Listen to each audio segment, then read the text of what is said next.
When the US Army entered to German territory in 1945, they had to face a large number of German booby traps.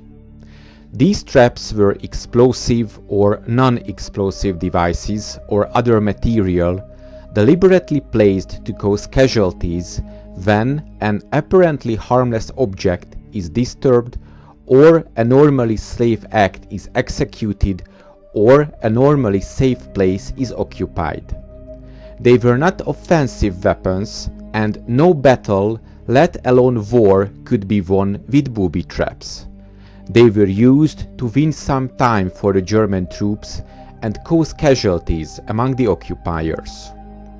One of the most simple ones was the wire trap strung across roadways designed to harm Allied soldiers riding in open vehicles such as jeeps and motorcycles.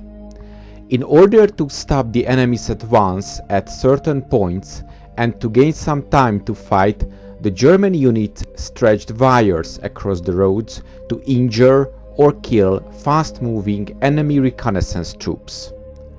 Wire barriers were part of the tactics of the German defense from 1945. This is why the US Army started to install wire catchers on the jeeps as field modifications. A wire catcher, also known as wire cutter, is a device used to protect military personnel in open vehicles against towed wire traps. A wire catcher consists of a strip of angle iron bolted upright to the forward bumper of a jeep.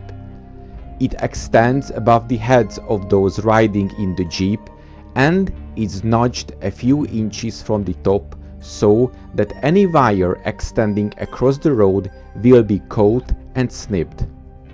It is interesting to note that the first land vehicle wire cutter to be demonstrated was attached to the Killen-Strait tractor for the British Army in 1915. Two scissor-like Royal Navy torpedo net cutters were fitted to the front of the tractor at the end of two metal rods. The tractor was driven into a field of tension barbed wire that had been strung up at precisely the cutter's height. It was not effective with wire at different heights and was not put into service.